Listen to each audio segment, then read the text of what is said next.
Hi everyone, I'm Don from Langara Makerspace, and today we're going to look at Adobe Illustrator, an intro to it. Now, Adobe Illustrator is a very large, in-depth program that you can do some amazing drawings with. But today, we're just going to show you the basics of it, and you can actually do quite a lot with just knowing a little bit about the program. Okay, so the first thing we're going to do is, of course, open up Illustrator, and let's go up to File. Let's go to New. And up pops this sort of a grid with some menus and info over here. Now, recent items, unless you've opened something up, you might not see anything here, and again, for saved. So let's just go over here to Mobile. We've got Web, Print, Film, Video, and Art and Illustration. Now, these are just basically template saved sizes. So if we go to print, we can see we've got letter here. Now you can see it's 612 by 792 points. If you go over here, this information is mirrored here also. So you can click on this if you don't understand points and go down to inches. And then you see it's 8.5 by 11. Now we haven't changed the size, that's just showing you different units of measurement. So we'll just hit create now, and just going to pop up. Now this white area is what they call the artboard, and that is what we just did, which is going to be letter size 8.5 by 11. Now first of all, you can see it's a black arrow, which is actually this. This is your floating main toolbar, and that is selection tool. You'll be using that a lot. So it's here. Now over the artboard, the white surface, just right click and this menu pops up, and we're just going to click on show rulers. Now you can see up here you've got 8.5 and then on the side 11. Now a little trick with that is if you click on here, push your left mouse button and drag down, you produce what's called a guideline. And I've still got it on the selection tool, so I can move this around anywhere I want. And this is really handy for construction, building certain things. I can drag from this side, and I can go to, so basically I got a 1 inch by 1 inch. I find this really helpful. Another little trick, let's say you wanted to start something 1 inch in, and let's say I wanted it by 3 inches. Now this can get a bit of confusing because it says 4 inches, but if I click here in the very corner, left mouse button, drag it, and it's going to snap to the 1 inch by 1 inch guidelines. Now I've changed where the 0 point is, and now you can see it's 3 inches. So that's really handy, and also of course this way. If you want to change it back, you just go back to the very corner of the rulers, double click, and you see it's back to the actual starting point of your artboard, 0, 0.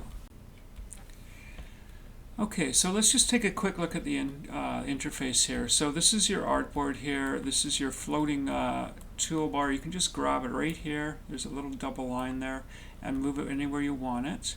And this is a lot of your tools you use regularly.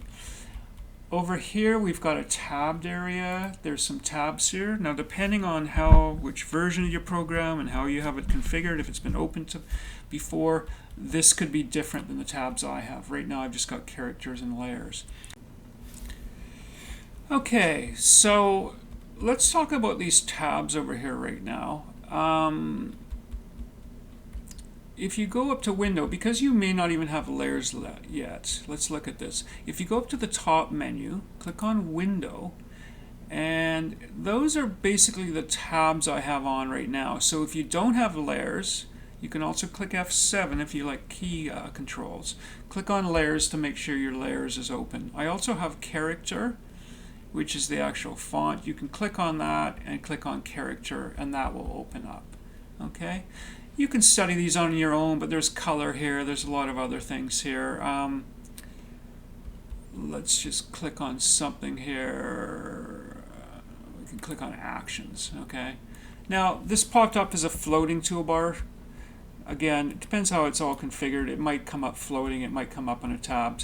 No worries, you can just click on the actual tab of the item and drag it up here, and then it becomes linked to those tabs. Now this came in with the actions. I'm just going to close this by clicking on the X, and you can again do it with any of these at any time. So you can just drag that off of there, holding the top of the tab, and then the little X on the side. I'm going to click that, and it's going to be gone. So those are your layers. Up here, we've got information that is relevant to the object and tool you're using. So this will constantly change, and you can modify different objects and tools by changing things up here. And on the very top, we've got the main menu, and there's a bunch of drop downs here if you click on them. So first of all, let's start with layers. I use this a lot, and I would recommend you really using this. So let's say I'm building an object with red, green, and blue lines in it.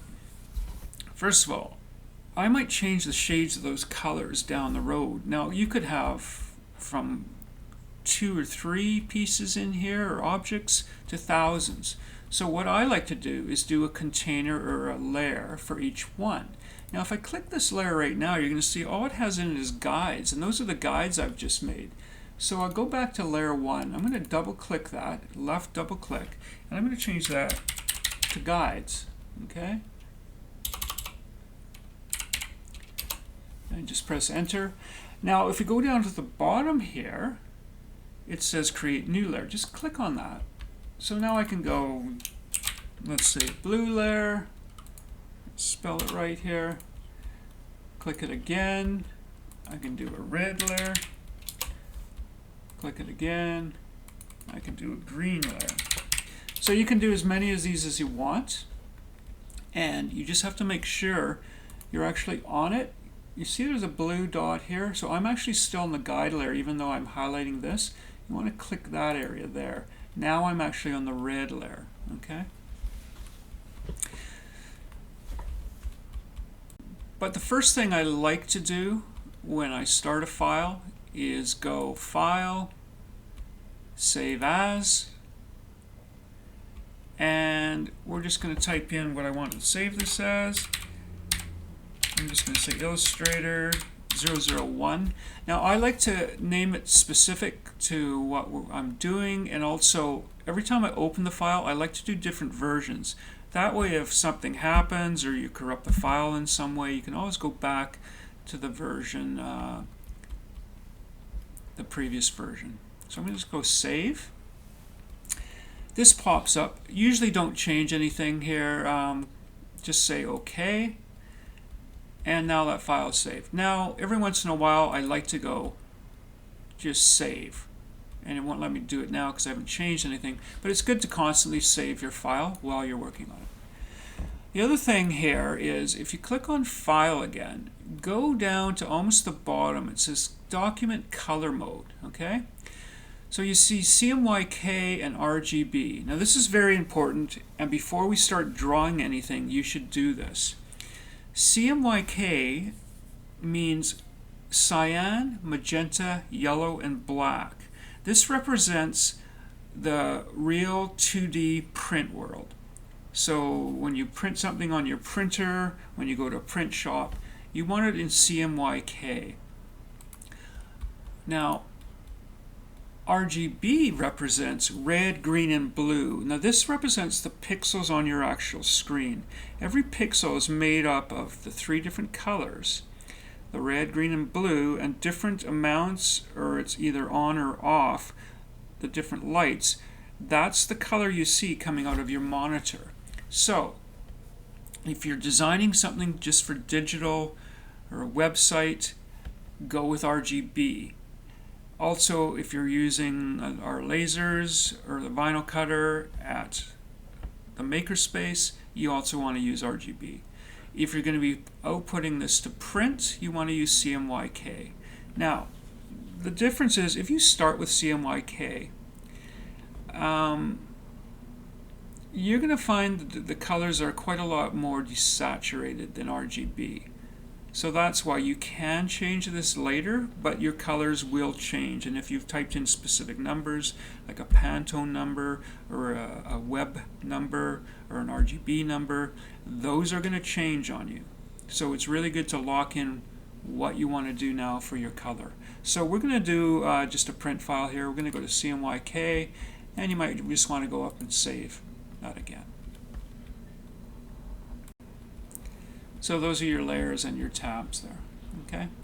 So I'm going to start by clicking on, let's say, the green tab, and we're going to start by just drawing a box. It should be quite simple. Now, if you scroll down almost to the bottom of this floating toolbar, you see there's a red slash through each of these. These are the actual fill and stroke of your item. And I'll explain a little bit further, but let's left click and double click, and up pops this color picker. So I'm in green, so let's just click anywhere over here. We can slide this around, and you can see everything's changing here. So just like units, these are different options for defining your color. We are in CMYK, so I could put in an exact value of CMYK here. If I was in RGB, I could put in an exact value of RGB. This down here is your web colors. So you can literally pick a web color and just type the number in. For instance, white is 6Fs. It's always 6 numbers, by the way. So 1, 2, 3, 1, 2, 3. And when I click off of it, you'll see it's white. Okay.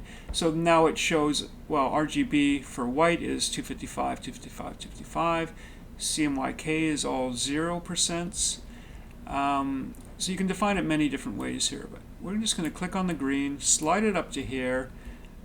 Now, if you want, you can copy this and then you paste it somewhere, and you'll know your actual web number, or you can click on it later. So we're just going to go OK. So now we're going to have a green fill. I'm going to just, again, left click, double click on the actual stroke icon, and I'm just going to click on blue. And let's say OK. And then we can just drag this color picker up here if we want. Let's go back to the layers. So, I haven't drawn anything yet. I'm in green.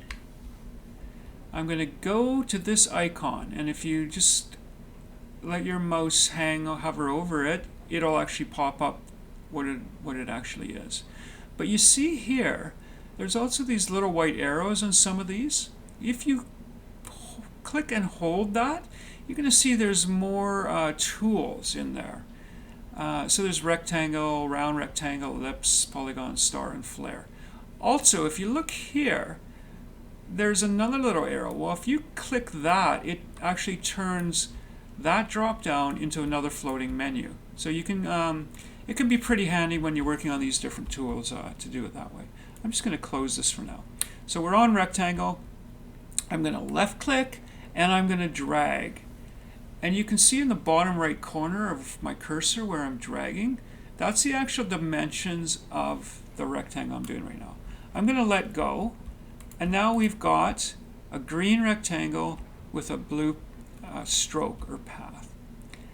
Now, to tell you what that actually means, you can see if I click on the artboard, there's nothing, no nodes or vertices around here.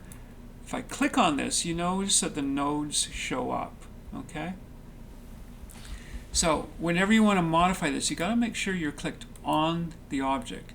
Now, when I click off of it, you see up here, it's got some basic stuff, but I would click on the object, it's got more stuff up here. Now, way over here, that's the actual real world height of this object. So it's 3.75 inches. If I click on this, I can make this wider. So what's that doing is, it's giving me a chance to make that exact dimensions I want. Now I've just typed in 3, I'm going to hit enter, now it's 3, and here's the height, I'm going to go 2 and hit enter. So you've got your exact dimensions there.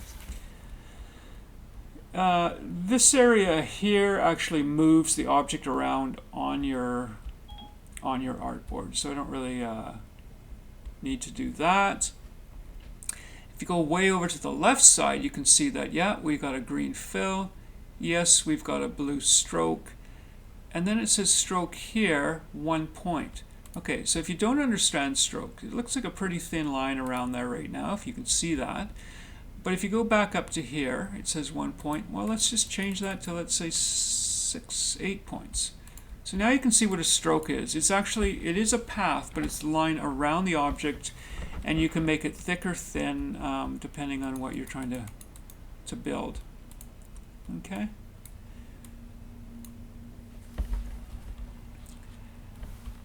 So if you're down here, you can modify it up here or down here, but this down here on your main floating toolbar has this neat function. If you roll over that little double arrow there, you'll see it says swap fill and stroke, and it's exactly what it is. You click on that. Now we've got a green stroke and a blue fill. Now if I don't want that stroke anymore, I can just click that, and then you see the little red slash here, none, so that I'm on the stroke. By the way, you just click on that and it comes to the front, if you can see that. Click on that. So I'm on stroke now. I'm going to hit no stroke, and it didn't work. And that's great. The reason it didn't work, because I wasn't actually clicked on the object, even though you can see this, because all this is the last object you had clicked on. So it didn't do anything, right? If I click on this now, then go none, now my stroke is gone. So now I can just reverse this. Again, wasn't clicked on the object. So click on the object. If I reverse it, now all I've got is a blue stroke.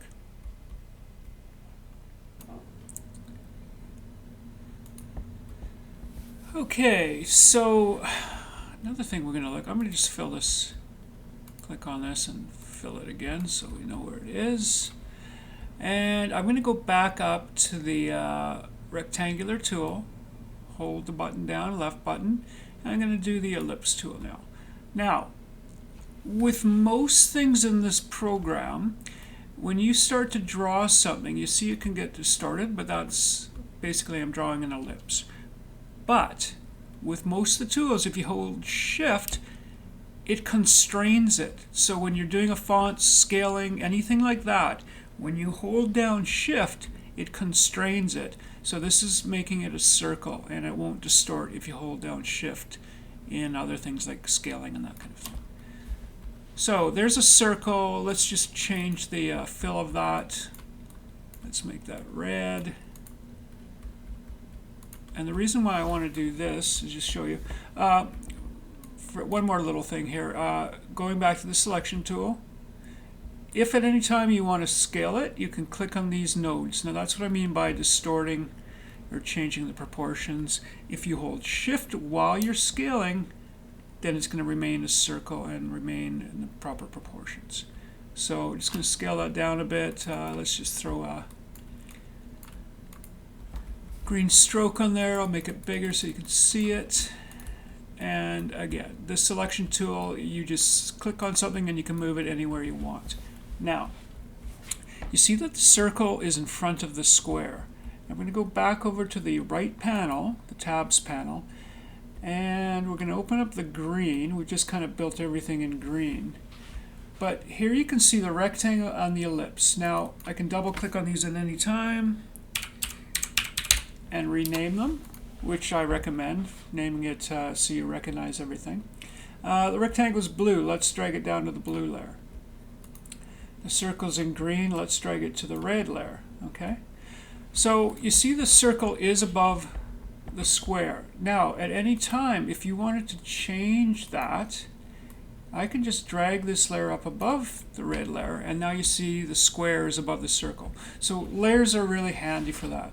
Now, what if you have two things in a blue layer and you want one above and one underneath? Well, I would make a blue layer dash above, and I make a blue layer dash below, or name it that way. And then you have one on either side of the red.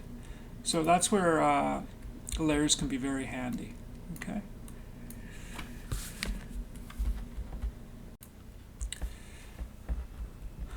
Okay, let's take a look at the type tool now. So if you go to your floating toolbar here, down a little ways to the type tool, just click on the T, left click anywhere on the artboard, and you see what up comes is temporary text. Okay, so just type in your text. Let's do Makerspace. Just click the selection tool and it's done. You want to edit it, just click on the T again. That's better. Okay. So we're clicked on the object. Now if you look up here, that's actually, you've got black fill. There's no stroke. You can put a line around text if you want. No stroke selected. Opacity, that can be the opacity of an object, so you can actually lessen the opacity. It can be semi-transparent. Now, if we go over to here, you see it's Mirrored Pro. Okay? Then we've got regular, so it's the regular style Mirrored Pro. And then we've got the size of the font. Now, so we can click on this, and you can see, as I have it selected, it's going to change size. So now we've got it at 49, let's say 50. So it's 50 points in Mirrored Pro. And that's great. Now, again, the selection tool is on. There's another way to size this up, though. I can just grab it by this corner. Now, remember what I said about constraints. You want to hold the Shift key, otherwise you're going to distort this. Now, you may want that look, but if I hit the Shift key, it's going to allow you to scale it up without distorting it. Okay? So now if you look up here, I've changed it to 82, the font size. So that's quite handy. Again, if I didn't say it before, the selection tool, you can select anything and move it around. When you don't want it selected, just click the artboard outside of the object. Okay. So the other thing about the font tool, or the type tool, if you go up to Mirrored Pro, you're going to click on this and you're going to see a lot of fonts. Okay. Now let me click off of this and move my artboard a bit so you can see what's going on here. Okay, so I'm going to click on font again. I'm going to go up to where it says Mirrored Pro, and there's all these other fonts. So you can just scroll through them and look at different fonts, which is pretty cool. Let's take that one. Now, saying that, you have to be a little careful about fonts. So most computers have different fonts from one computer to another. This is fine if you're only working on your own computer and you're going to be outputting. So if you're working on most school computers at one certain lab, they're probably going to have all the same fonts in it, okay? If you go from a Mac to a PC, definitely not going to have the same fonts. If you went from your computer to my computer, definitely going to have totally different fonts. So, just keep that in mind. What's going to happen, this is now Poppins. Or if I open this file on someone else's computer, what's going to happen is it's going to say, cannot find Poppin. I'm going to substitute with something. Well, when it substitutes, it's probably not going to be the same size. The font's going to be very different. So, there's a couple ways you can protect yourself from that. You can try to use a font that you know is on most computers. There is a list of fonts you can get on the internet, like Arial and a few others that are going to be on most computers. If you're finished editing your file, what I always suggest is save your file as, well, this is called Illustrator 001 for my workshop.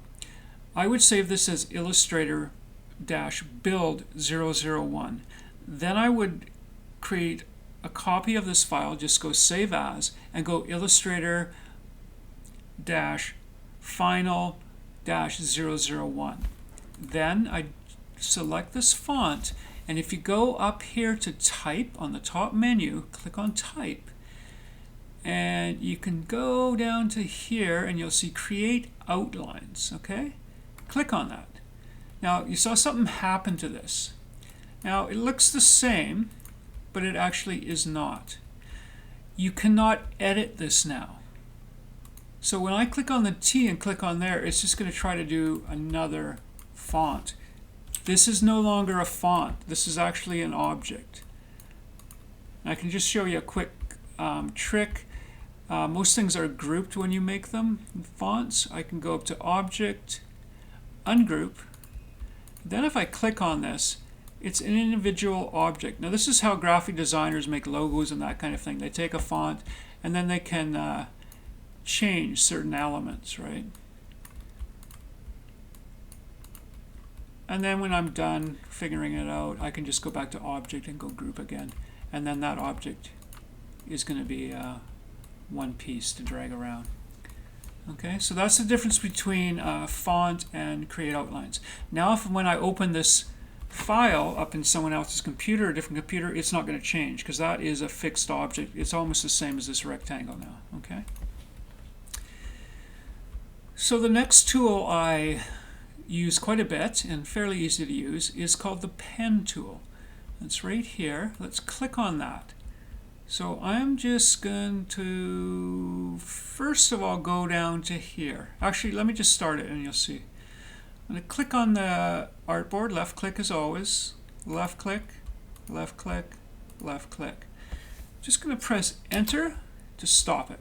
Okay, so what I've created is not really quite right, and the reason why is if we go down to here, I had to fill on and I did not have stroke on. Well, first of all, let's just change the stroke to red so we got a better idea what's going on here. So you can see the red line here, and then it's done this weird fill. Now the reason why fill was on, and it shouldn't have been when I'm just drawing a line, and it's not a closed object.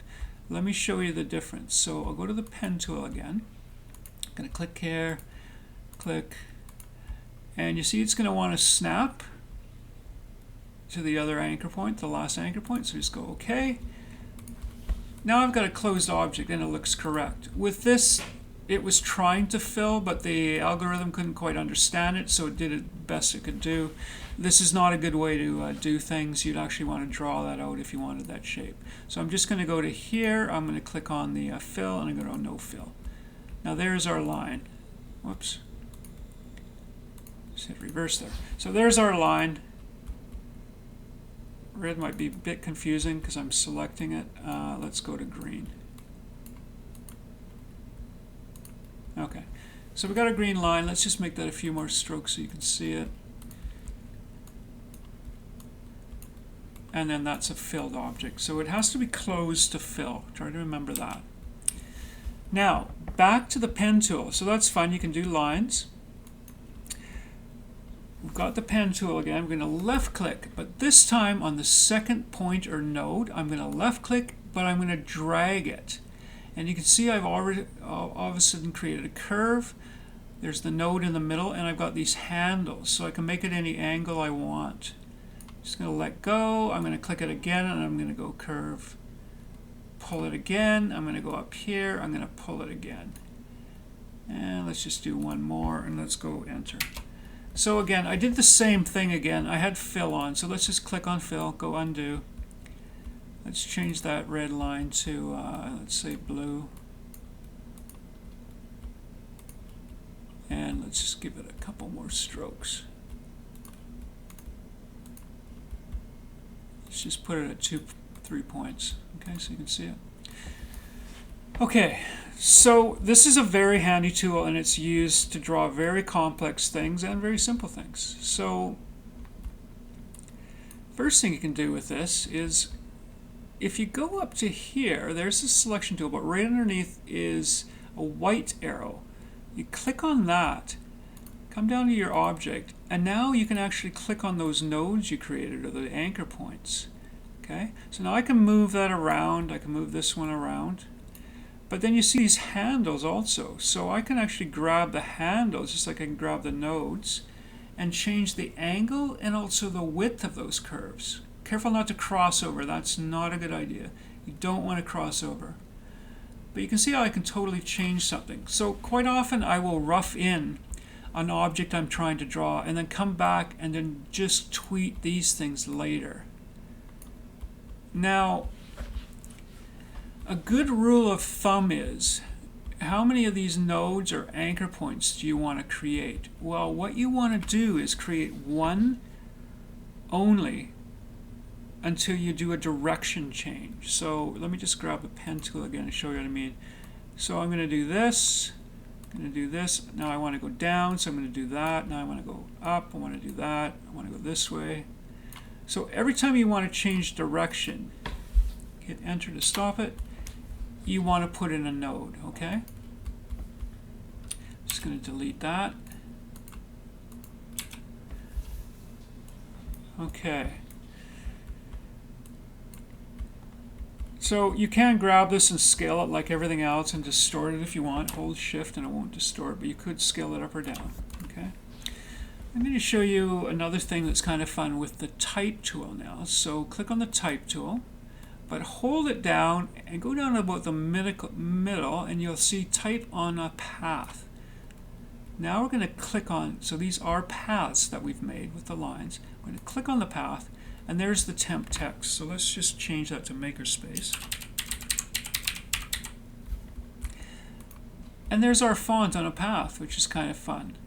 Now you can grab this line here and move it around on the path, and if you pull it down you can actually reverse it and put it upside down.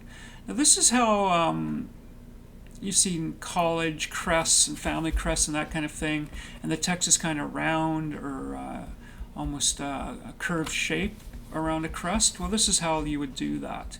You do your path the way the shape you want it and then go from there. Now if we go back to the type tool and just click on our type and go up to our tab here that says character. Again, if character isn't up here, go up to window and that's actually the type tool and then character, okay? And again, if you don't have layers on, just go back and click here. So if we come up to this interface here, you can see our font here. You can change the font to how you want. And you can go below it, you see regular, you can change that to bold, and there's a few items over here. This is the spacing. If you had two rows of text, this is the spacing between them. This VA is the actual, they call it kerning. It's the actual space between each letter. So if I clicked on this and really set it up there, we got 34 now between each letter. So you can see the difference. You can also do a negative, which is going to shove them way too close together. But you can really play with this till you're happy with the feel and the look of it. Now the fun thing is, now we can go back to the direct selection tool, and now we can click on this actual path.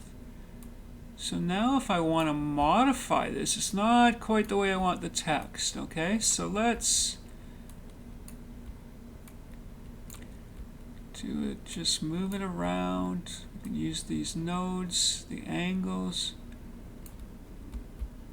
So you get the idea. You can move this to where you're really happy with the space. These little nodes and anchor points can be a little tricky, can be a little frustrating when you're clicking on them. Just be patient and slow. Just click on it. If it doesn't move, make sure you're on it. Click on it again. You see that time it didn't quite click. So just be patient when working with them. Just go slow.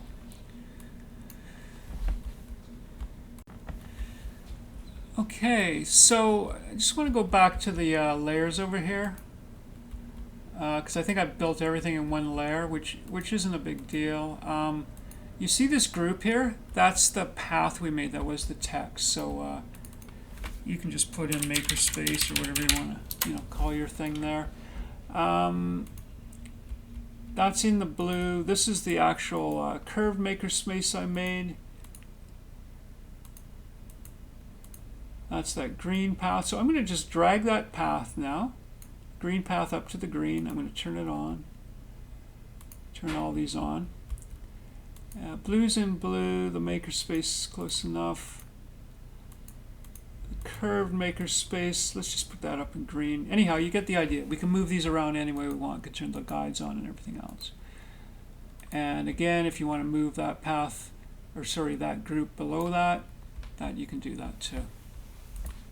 So just a few really quick key commands that really help.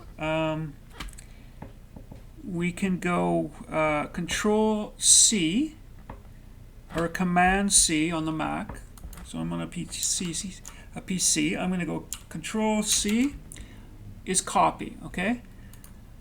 Then I'm going to go Control V, which is paste. So you can copy and paste things anytime you want. So Control C, Control V, copy and paste on a PC, or Command C and Command V on the Mac. That also works, by the way, on Word programs and many other programs. The other one that I use a lot is Control Z or Command Z or Z on the Mac. So Command Z undoes what you just did. Okay, so let's just, with the selection tool, just left click, and we're just going to drag. You can see the cursors dragging a line across everything. I'm just going to hit delete to clear all that out, so you can see we've lost all our layers. Now, one last fun thing I'm going to show you here. Let's go up to File and Place. Okay, so I have a picture here. It's a JPEG. Any image will work. I'm just going to click on that and go Place, and you can see it's on Link. We're going to talk about that in a sec. So there it is there. It looks pretty small, but when I click on here, you can click near the top corner. See, it's quite large, which is no problem. We're just going to click on the anchor point, and again, we don't want to distort it, so hold the Shift key, and let's make it about that big. Okay. Now, you can do this with a lot of objects, and you can just use this as a template to help draw something if you want. Or you can do what we're going to do, which is called an image trace. Now, you can see here it's landed in the blue, which now I could change to bike if I want. There's the linked file. Now, what that means is the program doesn't actually contain the real version of that file. It's linked to the file, the actual image, on your hard drive in a file folder. If you happen to move that file folder, it will no longer be able to find that link file. So keep that in mind. Don't be moving images around if you're referencing them. So if I was going to trace this, and I'm going to show you quickly what I would do. I would lock this layer, and let's say this is, I'm going to call this the drawing layer now. So I'm on the drawing layer. I'm going to zoom in a bit. Okay. Now I'll take my pen. Now again, remember we don't want to be on, I think I'll do a blue line. We don't want to be on fill, we want to be on stroke with the pen. I'm just going to start clicking. I'm going to pull it because it's curved. Got to change direction, click it, change direction, change direction, change direction.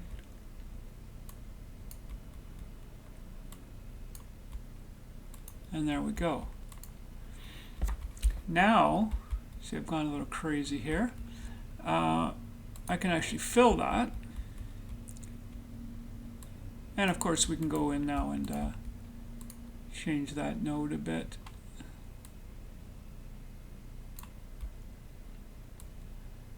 Anyhow, you get the hang of it. Now I can really tweak it.